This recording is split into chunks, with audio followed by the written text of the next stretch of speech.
So this morning, I took some nice longs on Nasdaq. I hit take profit. Honestly, I still feel like shit. There were like 20 people watching me on stream. I still feel like shit. Honestly, I'm going kind of like through a rough patch in my trading career. Like I feel like trading's not linear. I feel like a lot of people think like when you grow as a trader, it just goes straight up. But it's not like that. It's almost kind of like it's just a stock chart, right? Like when you look at the chart of the Nasdaq, it goes up, higher high, higher low. So honestly, I think I'm kind of hitting a higher low. So in this video, I'm going to talk about some of the things that are just kind of getting to me and all that. Because I feel like a lot of people like to glamorize like, oh, the good parts about trading, but I feel like not enough people talk about like the low points because I don't know, no one wants to talk about it. But in this video, I'm gonna be doing it. So first, before I explain like why I got triggered, I feel like if you get some context, it'll make things more clear. So in the past though, right? I feel like let's say November, December, I'm on a hot streak in trading. Then January, February, and even March, honestly, I kind of didn't do the best. I feel like a lot of people agreed with me that price action wasn't the best. And you can look at like the daily chart on the Nasdaq, and it was like really like in a consolidation range at that point. And like my strategy doesn't work that well in consolidation ranges. So like I'm aware that like my strategy underperforms during periods, but like I feel like it was really rough on me because I just put a lot of pressure on myself to like perform now, if that makes sense. Like I work a job that I want to get out of as soon as I possibly can, right? Like I have parents that I feel like need my help. I'm like tired of the lifestyle that I live, right? I feel like I'm better than this, right? So I have all these like pressures in my head, right?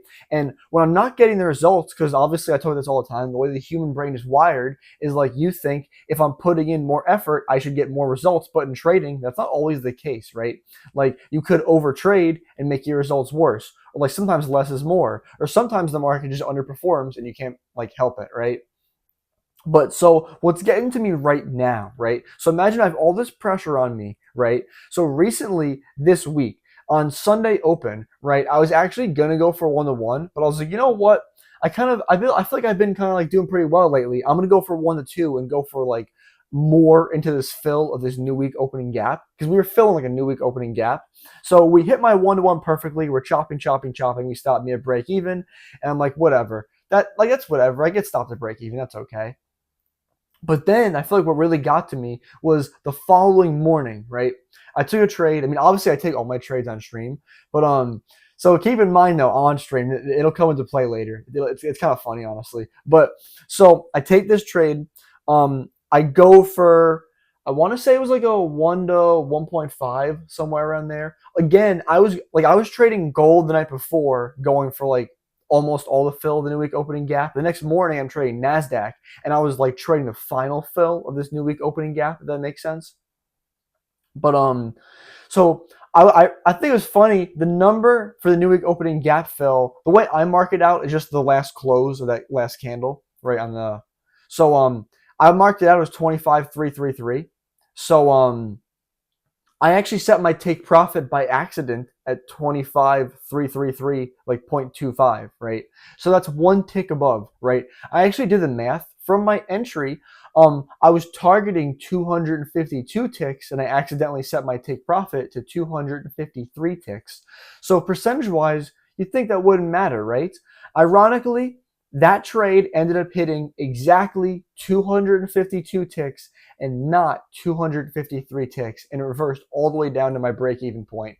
Now, also another thing for reference, one of these funded accounts I have left, right? So here's the state of my funded accounts I'm trading, right? So I do have a separate account for Asia, but for these Nasdaq AM sessions, right? I have one eval which I've been using as the leader. I have two separate funded accounts. One of them has like $1,000 in drawdown left before I blow it. The other one has like 350 of drawdown or something like that. And honestly, I've been like, you know what? I'm trying to like get these accounts either up in balance or blow them because honestly, I want to try out deep charts. But like if I had to blow them, but so keep in mind, I have 350 of drawdown. I decided I'm gonna risk 500 in this trade, and then and mentally I'll think I have one eval, I have one funded account, and the other one, if it blows, whatever. So first trade, I got edged on that. We got all the way back to break even. So I could have been up like $800, I think it was, or something like that, or somewhere in that range, right? Like the account survived. I risked 500. I had 350 left. The account survived. I almost hit take profit. Then the following day, which is this morning, I was trading on the evaluation. I got a really tight stop loss this morning. I feel like normally my stop losses are never this tight. So I entered with 11 contracts on MNQ. Unfortunately, that one contract was the thing that like did me dirty, if that makes sense, because I forgot that at Alpha Futures, actually, I don't even know if they changed this. For some reason, I thought it used to be you start with 15 micros you could trade, or maybe you always need to work up to that. My memory is honestly not the best, but for some reason, I thought you could trade 11. That would be fine. Short answer, you can't. So I saw my order got copied. By the time I realized it didn't get copied to the followers, it's too late. It's already running TP. So I hit like a 1 to, I think that was like a 1 to 1.7 R trade, risking 500 yet again. That would not have blown the accounts because this trade had like almost no drawdown, right? So it's like, and so just in case you didn't, I don't know if I made this clear, the leader was the evaluation and the followers were the two separate funded accounts, right? So essentially, I just took this trade on the account that I don't care about, essentially, right? Like, if I knew this was just an evaluation, I would have risked more, you know what I mean? And like, I was expecting it to be copied to two separate qualified accounts. And at first, I was like, oh, great, I'm going to get this account with 350 at a drawdown. But the thing is, and it's like, oh, why is it such a big deal? It's just because, like, honestly, like, I mean, I can afford it, but like, I've been spending so much money on evals. When I blow this set, I'm going to spend like another like $300 plus on another 3 stack of 50Ks. And it's like, it's annoying when one day I accidentally set my take profit a tick too high. And if I didn't do that, oh, and I never mentioned, remember I said this on live stream why it would be funny. I forgot to mention why it was funny. When I got stopped at break even, some dude in chat was like, oh, how come my take profit hit but yours didn't? And I had to explain to him like, oh, well, I'm a dumbass. And when I set my take profit, I used drag and drop on TradingView, and I just thought it was at the 333 level. It was one tick above, and visually it looked the same to me, and I was like, oh, close enough. And ironically, the level I set out loud, I was like, oh, I'm going to set my take profit at 333.00. That's what I intended to do. Like, I even said it out loud to the point where people watching me on stream copied it, and someone in chat was like, oh, I hit take profit. How come you didn't? And I'm like, because I'm stupid, honestly. And it's like today, now I'm not even copying my followers. It's like I had 2 separate chances to pull this account at a drawdown and save myself from paying this money. And it's like, and I think it's funny, someone on my stream actually, it's so factual, they said trading has a way of punishing almost little mistakes. And it really does, because it's like, how many days does your take profit get hit to the exact tick? I actually can't remember any days on stream where I've hit take profit to the exact tick, and that day could have been it. And it's like, and I feel like I've been making these little errors lately on stream. Like one day, for example, I accidentally clicked the reverse position button, and like a couple weeks ago too, I accidentally did the math incorrectly when trying to partial, and I accidentally like reversed the position.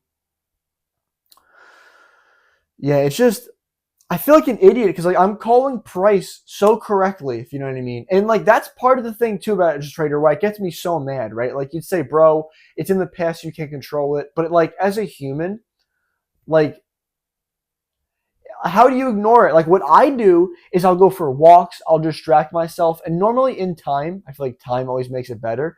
But it's like at the end of the day though, like this is never gonna 100% leave my mind. Like, because like I need money to pay the bills. Like, you know what I mean though? Like, and I'm just copying these evaluations. Like, what am I doing? But yeah. But also, I think I was talking about this on my stream too, where I think it's kind of funny. It almost feels like I have this money like right in my hand. Like imagine you worked hard. Like imagine I came to your house, like, because the thing is, I'm thinking like, because the human brain loves to think, oh, well, if I did work, I should get output, right? So what I did today, and the day before, is I show up to the charts, right? I even like one of these days on Monday, I even rushed at the gym a little bit. I'm rushing out of the gym, right? I'm trying to get here on time to get ready for stream, get ready to draw my bias. I'm calling my bias correctly. I'm like, oh yeah, I think we're gonna go to here. I called my bias so correctly that when we hit that area to the tick, we reacted off of it, right?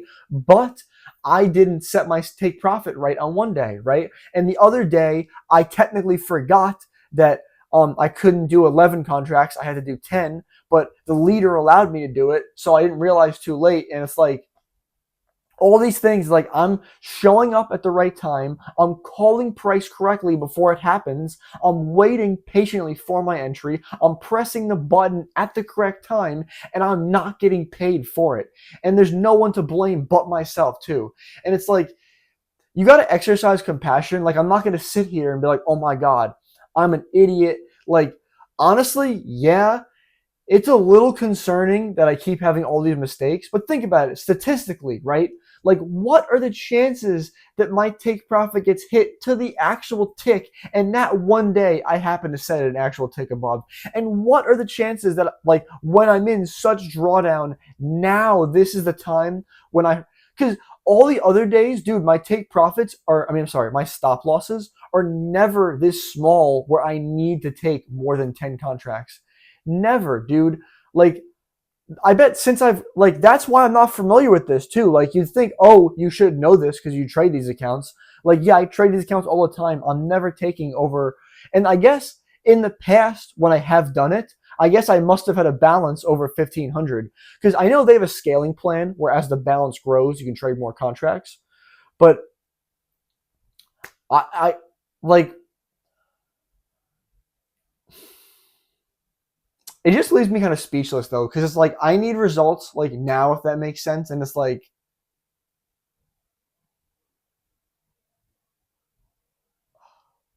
sometimes I sit here and I just think to myself, like, how am I gonna forgive myself? And like I've thought this in the past, and like I said before, like I guess like as a conclusion, like I mean I feel like that was me just like victimizing myself almost. Like at the end of the day, like you can feel like the market's out to get you. Like I know at the end of the day, it's not the market's out to get me. Like there's days where I feel like the market's out to get me because of these statistical improbabilities.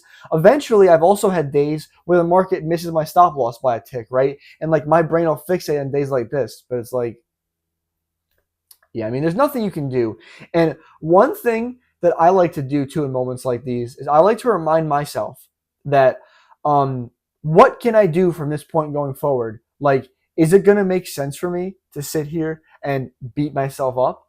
Is it going to sit here and be like, oh, I'm going to mark all these mistakes? Like, at the end of the day, for me personally, these are really small mistakes. Like, the one tick issue, okay, I'll be more careful next time. It's not like these are issues where they happen all the time for me. It's more just, it's funny that it's like when price action's starting to clean up, at least in my opinion. I feel like price action has low key been heating up since March. I feel like March was like the warm up. It's like April, price action's been cooking. And I'm literally just fumbling my executions. And it really hurts, honestly. It like, to be point blank, it hurts. But that's the thing, though. I mean, this is part of the reason why so few people trading and succeeding. This is part of the reason why so few people are actually able to see success, right? Like, who is able to endure this pain? Me personally, I'm gonna get through it. Like, I'm gonna show up tonight for Asia session just like normal.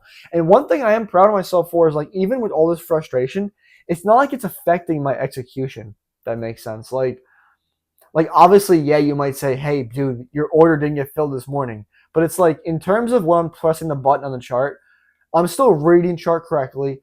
I'm not getting emotional and going for like higher take profits because of outside factors, right? I'm not over leveraging because of outside factors, right? Like honestly, I'm still following my trading plan. I know you might say 500 risk is a lot for an account with 350, but I'm more focusing on the other two accounts. I'm just hoping that if I leave it on the side, it might survive. If that makes sense. But so I'm not going to risk 350 or 400 per trade. But yeah, so I mean, honestly, and the best medicine is I'm gonna get away from the charts too. Like on a normal day, like dude, I make videos on social media about trading. Like on a normal day, I might sit here and rip out so many videos. I'm gonna relax today, dude. I've earned it, dude. Honestly, like, and the thing is too, like I could overwork myself. You know, I keep feeling the urge to cross my legs. But you know, someone in the comments made a comment saying, you know, you're not. I swear to God, bro said you're not get a girlfriend if you keep crossing your legs. Like step one to get a girlfriend. And I'm like, bro hasn't watching my videos so long for him to realize that what do you call it? That I cross my legs and that well, not that I cross my legs, but he's heard me talk about how I get no girls. Like, damn. But yeah, I mean, I'm gonna get. I'm just gonna rest because the thing is, though, if I don't properly rest, if I sit here and beat myself up, I I work hard. Right when I come to the charts next, I'm not gonna be properly prepared, and I'm not gonna get the output. Because at the end of the day, like I'm a trader before a content creator. Like I like to make videos. I like to aim to make money from affiliate codes. Use discount code TIMB272 Tradeify and Alpha Futures. It really does help support me, especially in times like this where my trades aren't even hitting and I just keep blowing money on evals. Like honestly, I'm a good trader. I know I am. I'm just going through a rough patch right now. Like it's also nice to document this, but yeah. So I'm gonna do the best I can to just reset myself mentally because I just want to come to the charts like. And the thing is, there's a difference between like, are these mistakes I should be journaling, I should be reflecting on? Is there improvement? Like, I think I said this before, but like, dude, like, trust me, I fucking know for next time. Unless I get I'll check the scaling plan. I'll check later, but trust me, I will remember. I will not take more than 10 contracts. Trust me. And like the other thing was the take profit that was a tick above. Even if I make the same mistake in the future, the statistical chances of that messing me up again in the future are like astronomical. But I know for next time, trust me, I remember. I don't want to keep yapping. This video is already too long. I don't know how long it is. My watch is charging right now, so I can't check. But yeah, I appreciate you watching this video all the way through. And I guess part of the last one sentence takeaway is even seasoned traders, like I think I'm a pretty good trader. I'm not a crazy profitable trader where I'm pulling in like 100K a month. Like I haven't even had my first like 6-figure year. I'm like, for reference, I made like 20K last year from trading, which has been my best year. But this year I haven't been having the income that I've been aiming for. It's been getting to me, but like even seasoned traders though, we go through rough patches, right? Like, and I know even when I advance to like a really good trader, I'm still gonna have rough patches. Like you just need to get like your armor toughened, right? Hard armor mentally, fortitude. I don't even know if that's the right word. I'm just yapping at this point. So if you watch this video all the way through, I hope you found some value. I hope it wasn't just like yap with no value behind it. But if you did enjoy it, put a comment down below, give me your thoughts, hit that like button, and also subscribe. And if you didn't know, you heard me talk me live trade. I mean, I live trade Monday through Friday at 9:30 a.m. Eastern Standard Time. I trade Nasdaq Futures. I do that over here on YouTube. So you're welcome to pull up. I'm literally like every single day, Monday through Friday, like every single week, I'm always live. You're welcome to pull up whenever, watch me trade live. I show all my executions in live time. I give my analysis throughout. It's definitely pull up. Recently, I've also been trading Asia Session Gold on TikTok. I do that like Sunday through Thursday starting at 8 p.m. I'm really not too sure how consistent I can be in that without burning out. But I usually post my stream schedule either on my Instagram. My lights just flickered. I post that on my Instagram story. I also post it on my TikTok story. My Instagram and TikTok are both TimB272. So drop me a follow over there as well. But best of luck in your trading. Keep your head up and if you're in a rough patch like me, because honestly, at the end of the day, I'm not going to sweat it. Oh, I don't remember if I said this, but the past is in the past and you can only control the future going forward. I meant to say that before. I feel like I got so many ideas going on in my head. Sometimes I forget to say things. So, if you stayed till the last minute, you got that gem, right? Just think, right? Like in this moment right now, take a deep breath. What can I do going forward? That's all you can control. And there's no point thinking about the past, right? But best of luck in your trading. You're an OG if you heard that last gem. Peace out.